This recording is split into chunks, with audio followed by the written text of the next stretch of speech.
এই যে প্রথমে বললাম ওই গার্ডম্যান যেটা ঠন করে বাজায়, ঠন করে।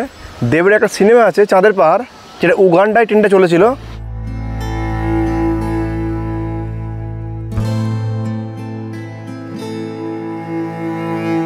তোমরা যারা আসবে হাওড়া স্টেশন ঘুরে যেও আমাদের সেই পুরনো ঐতিহ্য হাওড়া রেলওয়ে মিউজিয়াম।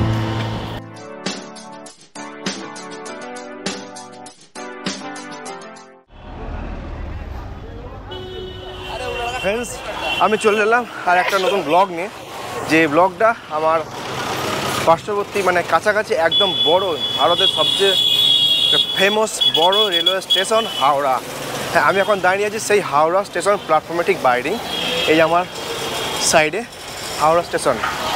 তা আমি গিয়েছিলাম আজকে কলকাতা ওই ডালহাউসির দিকে একটা গুরুত্বপূর্ণ কাজের জন্য। তো ওখানে কাজ সেরে চলে এলাম হাওড়া স্টেশনে। তো এখন প্রায় 1:30 বাজে, যাব আমি জাদুঘর, রেলের জাদুঘর। তো ওই জন্য লেখা আছে ওয়েলকাম টু হাওড়া স্টেশন। আর আমি যাব এই সাইডে কোথায়, রেল মিউজিয়াম। পায়ে হেঁটেই যাব।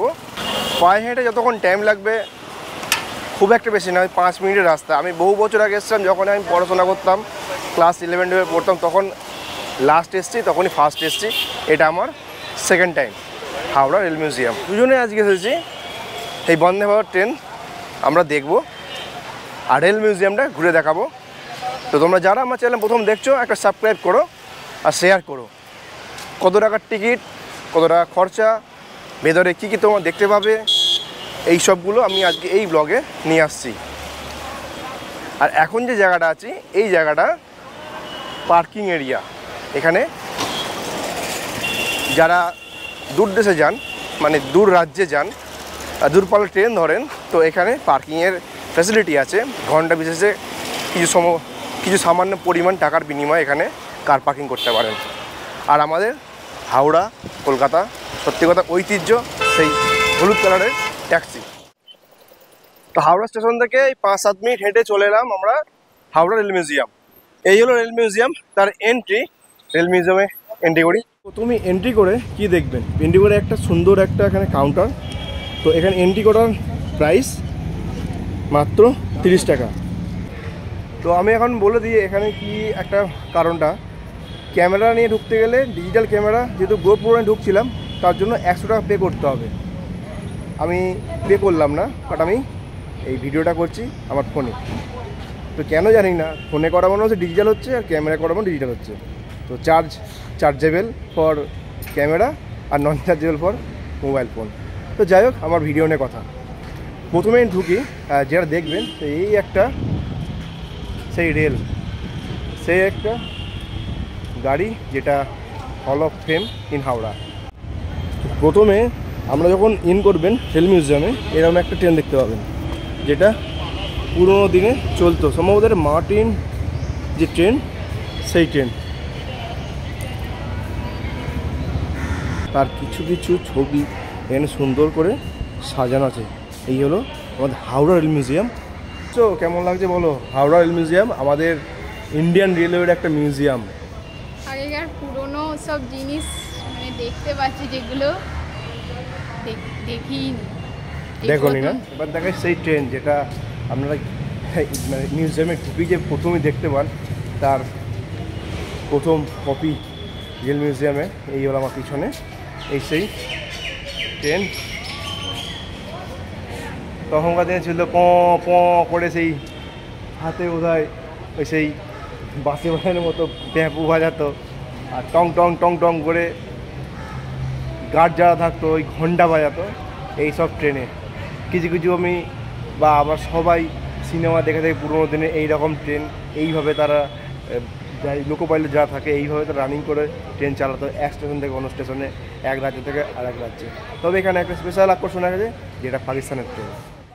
যে ট্রেনটা দেখাচ্ছিলাম এই ট্রেনটা মিটার গেজ লোকোমোটিভ 3403, পাশেই broad gauge inspection carriage EIR 5622। এটা ব্রড গেজ যখন করা হয়েছিল সম্ভবত সেটার মডেল, হ্যাঁ, ওয়ার্কশপ লিলুয়া। এটা যে বট গেজ আমি দেখাচ্ছি, ভিতরটা দেখুন, একটা বেড আছে, টেবিল আছে, আর রাইটিং টেবিল আছে, হয়তো সম্ভবত সঙ্গে অ্যাটাচ বাথরুমও আছে। তো দেখুন আরেকটা দেখা যায়, যেটা মিটার গেজ রেল ছিল, তারও ভিতরে কীভাবে সাজানো আছে। তো ভিতরে আমরা ঢুকতে পারছি না, গেটে দরজা দিয়ে আছে, কাউকে ঢুকতে দেয় না, বাট ভিতরে সাজানো গোছানো ব্যাপারটা কিন্তু অসাধারণ। তখনকার দিনে এরকমভাবে ব্রিটিশ আমলে ইস্ট ইন্ডিয়া কোম্পানি এইভাবে যাতায়াত করতো। তাদের জন্য টি টেবিল, তাদের জন্য আলাদা শোবার জায়গা, আলাদা রেডিং টেবিল, আলাদা বাথটাব, এই সমস্ত ট্রেনের মধ্যে থাকতো, যেটা আমরা এখনকার দিনে মহারাজা এক্সপ্রেস, প্যালেস অন হুইল, এইসব যে ট্রেনগুলো বহু টিকিট মানে বহু টাকা মূল্যে ক্রয় করে আমরা জার্নি করি, তো সেগুলো কিন্তু তখনকার দিনে ইস্ট ইন্ডিয়া কোম্পানি এভাবে জার্নি করতো। এখানে যে এই যে লোকোমোটিভ দেখালাম, ঠিক এরই পাশে আরেকটা যেটা স্টিম ইঞ্জিন, স্টিম লোকোমোটিভ। তাছাড়া এখানে কিছু মডেল দেওয়া আছে যে ইঞ্জিনের, আর যেটা বললাম স্টিম লোকোমোটিভ 798B।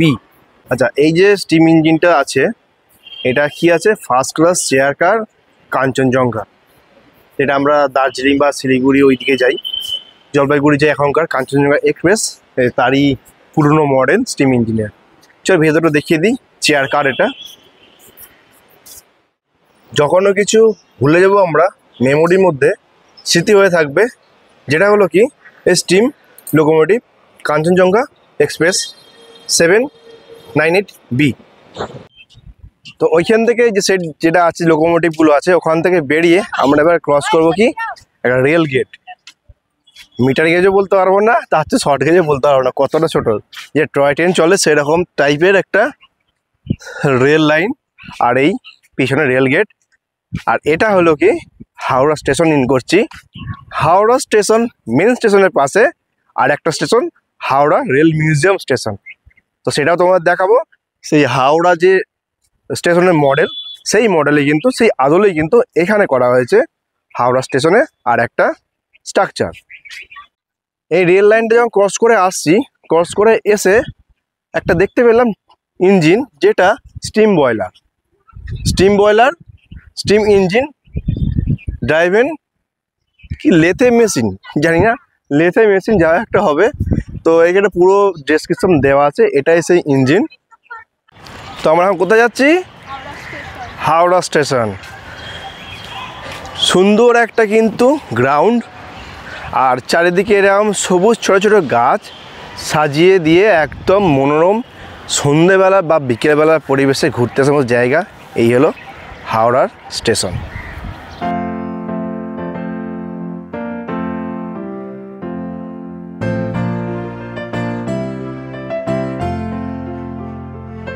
এই লোকোমোটিভটা তৈরি করা হয়েছিল কাঁচরাপাড়ায়, প্রথম তার ডিজাইন 1915। তখনকার এটা লোকোমোটিভ, এটা কাঁচরাপাড়া ওয়ার্কশপ থেকে তৈরি করা হয়েছিল। মানে তখনকার দিনে লোকোমোটিভ দেখলে আমাদের হিস্ট্রির কথা মনে পড়ে যায়, সেরকম একটা ব্যাপার। আর ঠিক তারই পাশে আছে, দেখিয়ে দিই, ইস্ট পাকিস্তানের একটা লোকোমোটিভ, যেটা ইস্ট পাকিস্তান রেলওয়ের একটা অংশ রয়ে গেছে আমাদের হাওড়া স্টেশনে মিউজিয়ামে। এখন যে আমি সামনে দেখাচ্ছি ইস্ট পাকিস্তান রেলওয়ে, তো আমরা ইস্ট পাকিস্তান বলতে বুঝি কি? ইস্ট পাকিস্তান বলতে পূর্ব নাম, বাংলাদেশের পূর্ব নাম ইস্ট পাকিস্তান, মানে পূর্ব পাকিস্তান।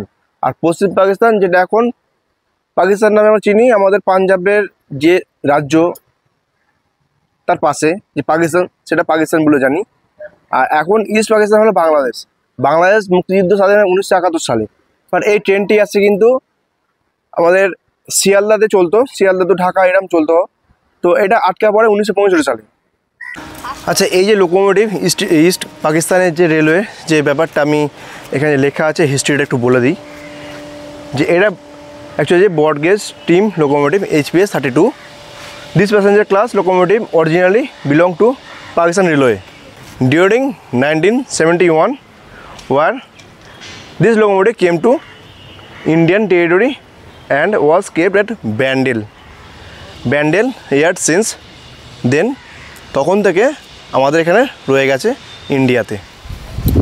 এই যে আজকে এলে, আমরা দুজন এলাম আমাদের হাওড়া রেল মিউজিয়ামে, কী কী দেখলে? কী কী টাইপের ইঞ্জিন দেখলে যেগুলো পুরোদিন চলতো? আমরা কখনো ভিডিও দেখেছিলাম? ভিডিও না, পুরনো সিনেমাতে দেখে থাকি। ওই যে প্রথমে বললাম ওই গার্ডম্যান যেটা ঠন ঠন করে বাজায়, ঠন ঠন করে। দেবের একটা সিনেমা আছে চাঁদের পাহাড়, যেটা উগান্ডায় ট্রেনটা চলেছিল, দেখবেন ওই ঠন ঠন করে একটা ঘন্টা বাজায়। ওটা কিন্তু এখানকার সেই মডেলগুলো মনে হবে, সেই লোকোমোটিভ আমাদের হাওড়া রেল মিউজিয়াম।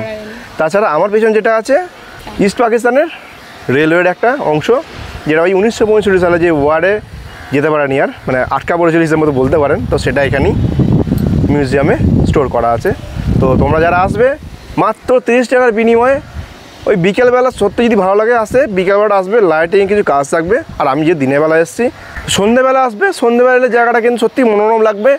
আর দিনের বেলা এখন গরম পড়ে গেছে প্রচণ্ড, এখানে গরম, বাট আমাদের ওদিকে গ্রামের দিকে এখন সকালবেলা খুবই ঠান্ডা মোটামুটি। আর সেই রেল মিউজিয়াম আমাদের চিরতরে সারা জীবন রয়ে যাবে হাওড়া স্টেশনের পাশে। তবে মোটামুটি আমি যে এই জিনিসগুলো দেখালাম, আমি সারেন্ডার করছি, অনেকের ভিডিও আছে, অনেকে করেছে, বাট আমিও আজ যে ঘুরতে এসেছি বহুদিন পর এই একটা ঐতিহ্যময়ী জায়গা তোমাদের শেয়ার করলাম। যদি মনে হয় ভিডিওটা ভালো লেগেছে একটা লাইক শেয়ার করো, বাট কমেন্ট করো আর সাবস্ক্রাইব করো, আমার জন্য এটা খুব ভালো হবে। আর এই সেই মুহূর্ত, যে মুহূর্ত বহু বহু লোকোমোটিভ আরও অনেক আছে, ইস্টার্ন রেলের আছে, সাউথ ইস্টার্ন রেল আছে, আমার ইন্ডিয়ান রেল, কিছু পাকিস্তানের হয়তো আরও হয়তো কোনো জায়গায় মিউজিয়ামে আছে। তখনকার দিনে দেশভাগ হয়নি, আসা যাওয়া হতো। তখনকার মডেল, ইস্ট ইন্ডিয়া কোম্পানির সময়কার কিছু ট্রেন, মিটার ট্রেন, তারপর বট গেজ হয়েছে, সে বট গেজে কিছু মডেল, ভিতরে কীভাবে চেয়ার কার আর কী কী আছে, বেড, ডাইনিং টেবিল, একটা বাথরুম, কিচেন। আগেকার দিনে যে এগুলো এখনকার দিনে আমরা মহারাজা এক্সপ্রেস, প্যারাসন হুইল বা ওই সব যে ট্রেনগুলো বহু বহু মূল্যে আমরা ক্রয় করে চড়ি বা ঘোরাঘুরি করি, তখনকার দিনেও ছিল, কিন্তু এখন অনেক আপগ্রেড তখনকার দিন, তখনকার মডেল। আর এখানে খাবার জায়গা ইম্পেরিয়াল কিচেন আছে, আর একটা আছে যেটা খুঁজবো আমি, বন্দে ভারত রেস্টুরেন্ট। যখন গেট দিয়ে ইন করবেন ঠিক যেখানে দেখবেন এখানে যে ট্রেন রাখা আছে, তখনকার দিনে steam engine, meter gauge engine, rail museum সেটটা ঠিক তার বিপরীত সাইডে। এটা হলো কি ইম্পেরিয়াল কিচেন। এটা একটা রেলের বগি, রেলের কোচ, ভিতরে খাবার সিট আছে, টেবিল আছে, ওখানে আমরা খাওয়া দাওয়া করতে পারেন। তো আপাতত আমি রেল মিউজিয়াম থেকে এক্সিট করছি। মাত্র 30 টাকা দিয়ে আমরা অনেক কিছু দেখলাম, অনেক কিছু জানলাম, আমাদের পুরনো যে রেলের ইঞ্জিন সম্বন্ধে, লোকোমোটিভ সম্বন্ধে, কীরকম কী মডেল, সেই সমস্ত শেয়ার করলাম। চলো, দুপুর হয়ে গেছে, খাওয়া দাওয়া করতে হয়। কোথায় খাওয়া দাওয়া করবো, কোথায় কী করব? আমরা দুজনে এসেছি, তো অনেকেই দেখেছি বন্দে ভারতে খাওয়া দাওয়া করছে। রিয়েলি বলছি, আমি এখন বন্দে ভারত ট্রেনে চাপিনি, কিন্তু খাওয়া দাওয়া করতেই পারি। আমাদের ঠিক হাওড়া স্টেশন আছে, তারই কাছাকাছি রিভার সাইড সেই বন্দে ভারত রেস্টুরেন্ট।